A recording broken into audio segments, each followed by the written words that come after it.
heaven is purity. பரலோகத்தின் சொத்து பரிசுத்தம். And God is my witness. I pursue after it with all my heart. என்னுடைய முழு இதயத்தோடு கூட அதை நான் தேடுகிறேன் என்பதற்கு தேவனே சாட்சி. I hope you are pursuing after that wealth in your life. உங்களுடைய வாழ்க்கையில இந்த சொத்தை நீங்கள் தேடிக் கொண்டிருக்கிறீர்கள் என்று நான் நம்புகிறேன். And when you pursue after that wealth, your earthly needs God will take care of. You don't have to worry. பரலோக சொத்தை நீங்கள் தேடிக் கொண்டிருக்கும் பொழுது பூலோகத்தில் உள்ள தேவைகளை தேவன் உங்களுக்கு சந்திக்கிறார். So we have to give ourselves completely, be absorbed in it, it says. ஆகவே நாம் முழுமையாக அதிலே திளைத்திருக்க வேண்டும் என்று இங்கே பார்க்கிறோம். Many times when I sleep I say, Lord, give me dreams about your kingdom. ஆண்டவரே உம்முடைய ராஜ்யத்தை குறித்து எனக்கு கனவுகளை சொப்பனங்களை தாரும் என்று अनेक சமயத்திலே கேட்டிருக்கிறேன். I don't want dreams about earthly things. பூமிக்குரிய காரியங்களை குறித்த சொப்பனங்கள் எனக்கு வேண்டாம் ஆண்டவரே. I know God has taught me spiritual truths in my dreams when I am asleep. நான் தூங்கிக் கொண்டிருக்கும் பொழுது என்னுடைய சொப்பனங்களிலே தேவன் தம்முடைய சத்தியங்களை எனக்கு போதித்திருக்கிறார். There's a verse in the Old Testament which says like this. பழைய ஏற்பாட்டிலே ஒரு வசனம் உண்டு இப்படி சொல்கிறது. Psalm 127 verse 2. சங்கீதம் 127:2. In the last part of it. அதனுடைய கடைசி பகுதியிலே. Psalm 127 verse 2. சங்கீதம் 127:2. In the English Bible it says, he gives to his beloved even when he is sleeping. தமக்கு பிரியமானவர்களுக்கு நித்திரையிலே கூட அவர்களுக்கு ஒன்றை அளிக்கிறார் என்று ஆங்கில வேதாந்தத்தில் வாசிக்கிறோம். What a wonderful verse. தமிழிலே மூன்றாவது வசனம் என்ன அற்புதமான வசனம். Lord, even when I am asleep you can give me something. ஆண்டவரே நான் தூங்கிக் கொண்டிருந்தாலும் நீர் எனக்கு ஒன்றை கொடுக்க முடியும். I can honestly say God has revealed some spiritual truths to me in a dream. எனக்கு சொப்பனத்திலே ஆவிக்குரிய சத்தியங்களை வெளிப்படுத்தி இருக்கிறார் என்பதை நான் நேர்மையாக உங்களுக்கு சொல்ல முடியும். We must have such a longing in our heart, just like that businessman dreams about making money. We dream about purity. ஒரு வியாபாரி எப்படி பணம் சம்பாதிப்பதை எல்லாம் இரவிலே கனவு கொண்டிருக்கிறாரோ அதே போல நாம் பரிசுத்தத்துக்காக கனவு காண வேண்டும். That is what Paul is telling Timothy. You must be absorbed with these things. இவைகளிலே நீ சிந்தித்துக் கொண்டு நிலை கொண்டிரு என்று சொல்லி இவைகளிலே ஈடுபட்டிரு என்று சொல்கிறார். You say, will this help me to be more pure? இது எனக்கு அதிக பரிசுத்தமாய் என்னை மாற்றுமா? Then let me do it. இது எனக்கு நன்மையானதை கொடுக்குமா? Will this make me impure? அல்லது இந்த காரியம் என்னை தூய்மையற்றவனாய் மாற்றி விடுமா? Then I won't do it. அப்படியே நான் செய்ய மாட்டேன். It's like a businessman. ஒரு தொழிலதிபனை போல. How does he think? அவன் என்ன செய்கிறான்? If I do a business in this thing, it will make me rich. இதிலே நான் போய் ஒரு தொழில் செய்தால் என்னை பணக்காரனாய் மாற்றும். Let me do this. ஆகவே நான் செய்யட்டும். If I do business in this matter, it will make me poor. இந்த விஷயத்திலே நான் போய் தொழில் செய்தால் நான் ஏழையாகி விடுவேன். Then I don't want to do it. எனக்கு அது செய்ய வேண்டாம். I wish we believers were like that. விசுவாசிகள் இப்படி இருப்பார்களா இருக்க மாட்டார்களா என்று If I do this, it will make me more holy. நான் இதை செய்தால் அதிக தூய்மையாய் மாறுவேன். I want to pursue it. நான் இதை தேட போகிறேன். If I do this, it will make me impure, sinful. இதை செய்தால் அது என்னை பாவியாக்கி விடும், அது என்னை தூய்மையற்றவனாய் மாக்கி விடும். ஆகவே வேண்டாம். I don't want to do it. நான் செய்ய விரும்பவில்லை. Then there are so many other neutral things which don't make us holy or sinful. சில நடுநிலையான காரியங்கள் இருக்கிறது, அது உங்களை பாவியாகவும் மாற்றாது பரிசுத்தவானாகவும் மாற்றாது. Those things it doesn't matter whether we do or not. அப்படிப்பட்ட காரியங்களை நீங்கள் செய்கிறீர்களோ இல்லையோ அது ஒரு பொருட்டல்ல. But there are certain things if you do it will make you more holy. ஆனால் சில காரியங்களை நீங்கள் செய்யும் பொழுது அது உங்களை பரிசுத்தத்திலே தேர்ந்தவர்களாய் உங்களை மாற்றும். For example, knowing the Bible. உதாரணமாக வேதத்தை அறிகிற காரியம். Praying that you'll be filled with the Holy Spirit. பரிசுத்த ஆவியினாலே நிரம்பி ஜெபிக்கிற காரியம். Asking God for power to take up the cross and die every day. ஒவ்வொரு நாளும் சிலுவையை சுமந்து கொண்டு எனக்காக மரிக்கும்படியாய் தேவனிடத்திலே வல்லமையை கேட்பது. Paul says to Timothy, be absorbed in these things. இவைகளிலேயே நீ திளைத்திரு என்று பவுல் தீமோத்தேயுக்கு சொல்கிறார். Don't just read once in a while. அது எப்பொழுதாவது நீ ஒரே வேதத்தை வாசித்தால் போதும் என்றால் think about it once in a while. எப்பொழுதாவது சிந்தித்துக் கொண்டு என்று சொல்லவில்லை. Do you think a businessman who's running a shop thinks about his shop once in a while? ஒரு தொழில் செய்கிறவன் தன்னுடைய வியாபார ஸ்தலத்தை குறித்து அல்லது கடையை குறித்து எப்பொழுதாவது எண்ணுவானா? Compare yourself with a businessman. ஒரு தொழில் செய்கிறவரோடு கூட உங்களை ஒப்பிட்டு பாருங்கள். Is your Christianity as important to you as that business is to that businessman? அந்த தொழில் அதிபனுக்கு அந்த தொழில் எவ்வளவு முக்கியமோ அதுபோல உங்களுடைய கிறிஸ்தவம் உங்களுக்கு முக்கியமானதாய் காணப்படுகிறதா? His whole aim is to make money. அவருடைய முழு நோக்கமும் பணம் சம்பாதிப்பது. My whole aim must be to become like Jesus. என்னுடைய முழு நோக்கமும் இயேசுவை போல மாற வேண்டும் என்று இருப்பதா? In that process if I lose many things it doesn't matter.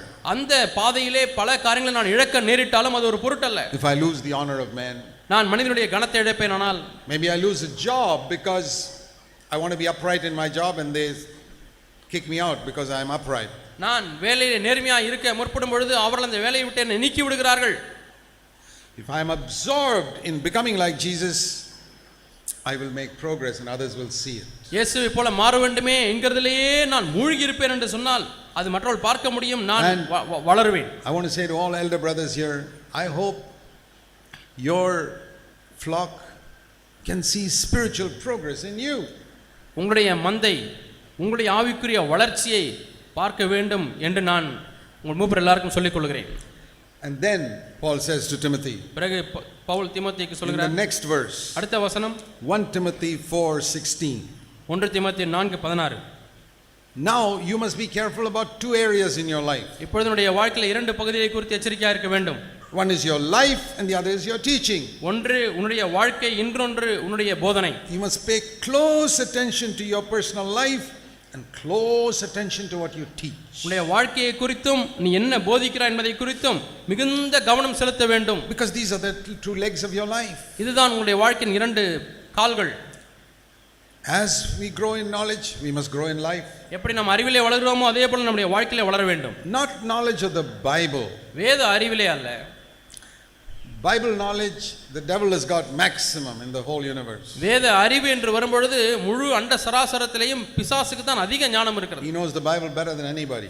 நாம் யாரை காட்டிலும் அவனுக்கு வேதம் நன்றாக தெரியும். He knew which verse to quote to Jesus to tempt him. இயேசுவை சோதிப்பதற்கு எந்த வசனத்தை கோடிட்டு காண்பிக்க வேண்டும் என்பதை அறிந்திருக்கிறான். So I'm not talking about Bible knowledge. நான் வேத அறிவை குறித்து சொல்லவில்லை. I'm talking about the knowledge of God that comes through the Bible. வேதத்தின் மூலமாக உங்களுக்கு கிடைக்கக்கூடிய தேவனுடைய அறிவை குறித்து சொல்கிறேன். Not stopping with the Bible. வேதத்தோடு நிறுத்தி விடுவதல்ல. The Bible is like a road that takes me to God. இந்த வேதமானது தேவனிடத்தில் என்னை எடுத்து செல்லக்கூடிய ஒரு சாலையை போல, ரோட்டை போல இருக்கிறது. I mustn't get stuck on the road. நான் சாலையிலே தங்கி விட கூடாது. See, all of you came to this mandapam in Karaikudi on a road. இந்த காரைக்குடியிலே இந்த கான்ஃபரன்ஸ் நடக்கக்கூடிய மண்டபத்துக்கு நீங்கள் சாலை வழியாக பிரயாணம் பண்ணி வந்தீர்கள். But if you started admiring the road and got stuck in the road somewhere, நீங்கள் சாலையிலே உங்கள் பிரயாணத்தை ஆரம்பித்து சாலையிலே எங்கேயாவது நீங்கள் தங்கி விட்டீர்கள் என்று சொன்னால், oh, what a beautiful road this is. என்ன அருமையான அழகான ரோடு இது. You would not be here now. இங்கே இருக்க மாட்டீர்கள். Do you need the road? உங்களுக்கு சாலை தேவையா? Yeah, otherwise how can you come here? சாலை இல்லாவிட்டால் எப்படி இங்கே வர முடியும்? But don't admire the road so much that you never reach your destination. நீங்கள் சாலையே நீங்கள் புகழ்ந்து பேசிக் கொண்டிருப்பீர்கள் என்று சொன்னால் உங்களுடைய இலக்கை அடைய மாட்டீர்கள். There are some people whose aim is Bible knowledge. சிலருடைய நோக்கமெல்லாம் வேத அறிவு என்று இருக்கிறது. Even preachers. பிரசங்கியார்கள் கூட Bible knowledge. வேத அறிவு. There are a lot of Christian preachers who go to our website to listen to our messages to get Bible knowledge. வேத அறிவை பெற்றுக்கொள்ளும்படியாக நம்முடைய இணையதளத்திலே சென்று நம்முடைய செய்திகளை கேட்கக்கூடிய अनेक பிரசங்கியார்கள் உண்டு. So many people around the world are listening to our messages to get Bible knowledge. பலர் வேத அறிவுக்காக நம்முடைய செய்திகளை கேட்டுக்கொண்டிருக்கிறார்கள். What they don't understand அவர்கள் எதை விளங்கிக் கொள்ளவில்லை என்றால், is that I who am preaching, I'm not interested in Bible knowledge. பிரசங்கிக்கூடிய நான் வேத அறிவில் எனக்கு அவ்வளவு விருப்பம் இல்லை. I'm interested in knowing God. நான் தேவனை அறிவதிலேயே எனக்கு விருப்பம் இருக்கிறது. I'm using the Bible, but it's to know God and Jesus Christ. வேதத்தை பயன்படுத்துகிறேன், ஆனால் ஆண்டவராகிய இயேசு கிறிஸ்துவை அறிவதற்காக பயன்படுத்துகிறேன். I don't admire the road, I want to reach the destination. நான் சாலையே புகழ்ந்து பேசிக் கொண்டிருக்க விரும்பவில்லை, நான் லக்கை அடைய வேண்டும் என்று விரும்புகிறேன். This is a road, brothers and sisters. சகோதர சகோதரிகளே, இந்த வேத வசனம் என்பது ஒரு சாலையை போல இருக்கிறது. Don't get stuck admiring the road. இந்த சாலைகளையே ரோடுகளையே பார்த்து மெச்சிக்கொண்டு அங்கே தங்கிவிட வேண்டாம். Through this I must come to know God. இதன் மூலமாக நான் தேவனை அறிந்து கொள்ள வேண்டும். Otherwise it will become death. இல்லாவிட்டால் எனக்கு அது மரணமாக முடியும். You remember in the Garden of Eden there were two trees. Eden தோட்டத்தில் இரண்டு விருட்சங்கள் இருந்தது. One was called the tree of knowledge of good and evil. ஒன்று நன்மை தீமை அறியத்தக்கதான விருட்சம். The other was called the tree of life. இன்னொன்று ஜீவ விருட்சம். Life means through fellowship with God and getting life, spiritual life. ஜீவன் என்பது ஆவிக்குரிய வாழ்க்கை, தேவனோடு கூட ஐக்கியம் கொள்ளக்கூடிய ஒரு வாழ்க்கை. Knowledge of good and evil means knowing this is right, this is wrong, this is right, this is wrong. தீமை அறியக்கூடிய விருட்சம் என்று சொன்னால் இது நல்லது இது கெட்டது என்று சொல்ல அறியக்கூடிய அறிவு. Now what do you think the Bible is? வேதம் என்ன என்று எண்ணுகிறீர்கள்? This book can be the tree of knowledge of good and evil to you, or it can be a tree of life to you. இந்த புத்தகம் ஒன்று உங்களுக்கு நன்மை தீமை அறியத்தக்கதான விருட்சமாக இருக்க முடியும், இல்லாத பட்சத்தில் இது உங்களுக்கு ஜீவ விருட்சமாகவும் இருக்க முடியும். That's up to you. அது உங்களை பொறுத்த காரியம். For you this book may be like a tree of knowledge of good and evil. உங்களுக்கு இந்த புத்தகம் நன்மை தீமை அறியத்தக்க விருட்சத்தை போல இருக்கலாம். For me it's a tree of life. எனக்கு இது ஜீவ விருட்சம். Same book. அதே புத்தகம் தான். How the difference comes? எப்படி இந்த வித்தியாசம் வருகிறது? Because you want to find out what is right and what is wrong. நீங்கள் இதை வைத்துக்கொண்டு எது நல்லது எது கெட்டது என்று அறிந்து கொள்ள விரும்புகிறீர்கள். You think I'm better than all those other believers because I know what is right and what is wrong. எது சரி எது தவறு என்பதை அறிந்திருக்கிற அப்படினாலே மற்ற விசுவாசிகளை காட்டிலும் நான் மேன்மையானவன் என்று எண்ணுகிறீர்கள். But God told Adam, ஆனால் தேவன் ஆதாமை பார்த்து சொன்னார், if you only know what is right and what is wrong, you will die. நன்மை எது தீமை எது என்பதை மட்டுமே நீ அறிந்திருந்தால் நீ மரித்து விடுவாய். If you eat from this tree of knowing good and evil, you will die. இந்த நன்மை தீமை அறியத்தக்க விருட்சத்தின் கனியை புசிக்கிற நாளிலே நீ சாவாய். So let me tell you this. ஆகவே நான் இதை உங்களுக்கு சொல்லட்டும். If you read this book to find out what is good and what is evil, you will die. எது நல்லது எது கெட்டது என்று கண்டுபிடிப்பதற்கு மட்டும் நீங்கள் இந்த வேத வசனத்தை வாசிப்பீர்கள் என்று சொன்னால் நீங்கள் மரிப்பீர்கள். This must be a tree of life. இது உங்களுக்கு ஜீவ விருட்சமாய் இருக்க வேண்டும். This must be a book that connects me to Jesus Christ. இயேசு கிறிஸ்துவோடு கூட என்னை தொடர்பு படுத்தக்கூடிய ஒரு புத்தகமாக இது அமைய வேண்டும். Opens up the Holy Spirit coming and filling my life. முழு ஆவியும் எனக்குள்ளே வந்து என்னை நிரப்பக்கூடிய ஒரு புத்தகமாய் அமைய வேண்டும். So don't study this book to get knowledge. அறிவை பெறும்படியாக இதை படிக்க வேண்டாம். Knowledge will kill you.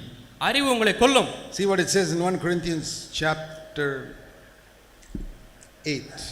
1 கொரிந்தியர் 8 ஆம் அதிகாரம் and verse 1. ஒன்றாம் வசனம்.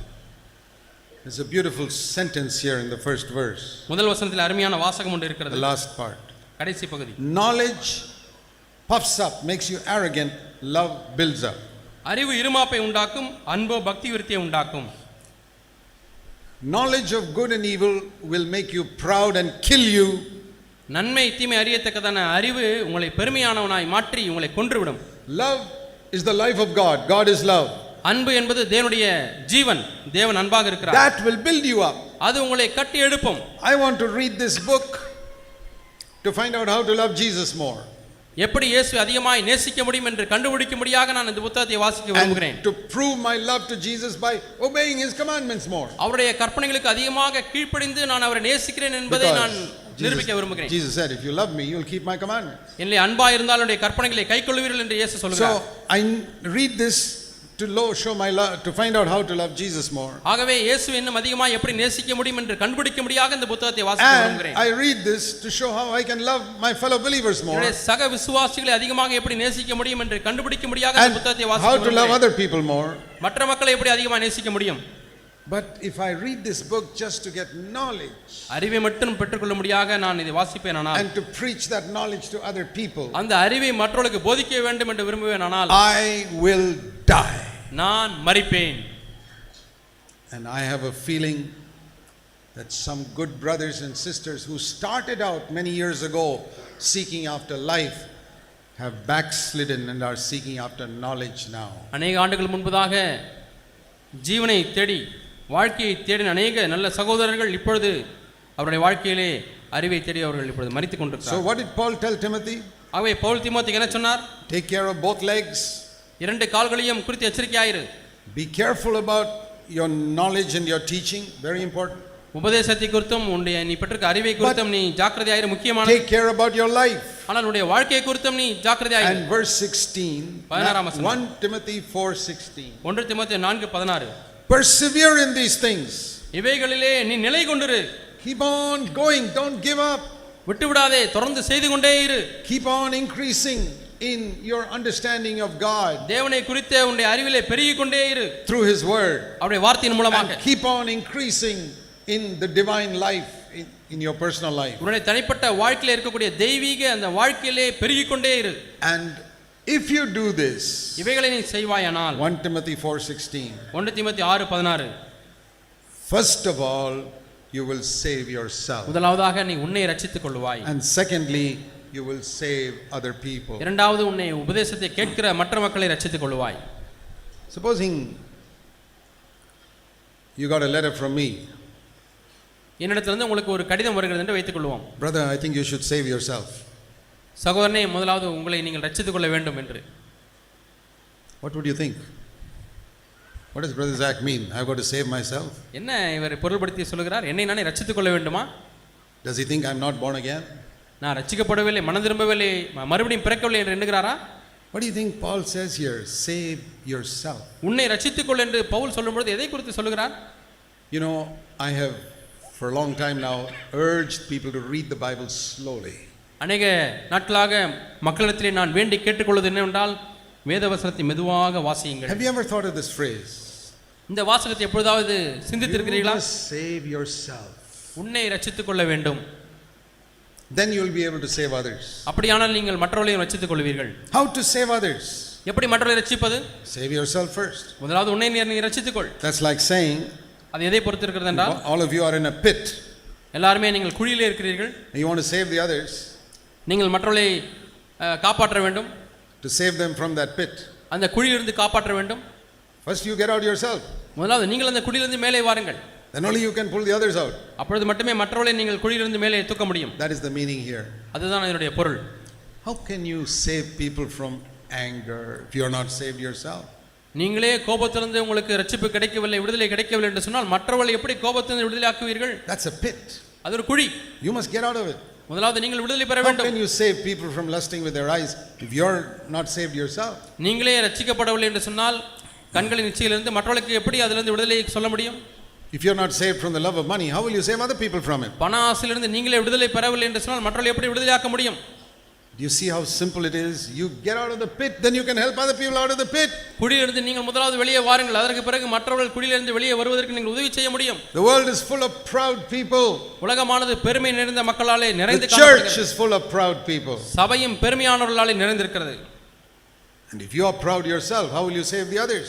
நீங்களே பெருமையுள்ளவர்களாக இருந்தால் எப்படி மற்றவர்களை ரட்சிக்க முடியும்? But if you have been delivered from pride and you have learned to be humble, நீங்கள் பெருமையிலிருந்து விடுதலை அடைவது எப்படி என்று அறிந்து நீங்கள் தாழ்மையுள்ளவர்களாக இருந்தால் then you can save others. மற்றவர்களை நீங்கள் ரட்சிக்க முடியும். So Paul is telling Timothy, Pavul தீமோத்தேயுக்கு சொல்கிறார், Timothy has already saved himself from hundreds of sins. நூற்றுக்கணக்கான பாவங்களிலிருந்து தீமோத்தேயு ஏற்கனவே தன்னை ரட்சித்துக் கொண்டிருக்கிறார். He says, Timothy, you have not yet saved yourself from everything. தீமோத்தேயுவே, இன்னும் எல்லாவற்றிலிருந்தும் நீ ரட்சிக்கப்படவில்லை. You have not yet become like Jesus. இன்னும் நீ இயேசுவை போல மாறவில்லை. So you must save yourself. ஆகவே நீ உன்னை நீயே ரட்சித்துக் கொள். Then you will be able to save others. அப்பொழுது நீ மற்றவர்களையும் ரட்சித்துக் And கொள்வாய். if you want to do this, இதை நீ செய்ய வேண்டுமானால் you must make sure both these legs are growing. இந்த இரண்டு கால்களும் ஒரே அளவில் இருக்கிறது என்பதை நிச்சயித்துக் கொள்ள வேண்டும். So let us examine ourselves. ஆகவே நம்மை நாமே ஆராய்ந்து பார்ப்போம்.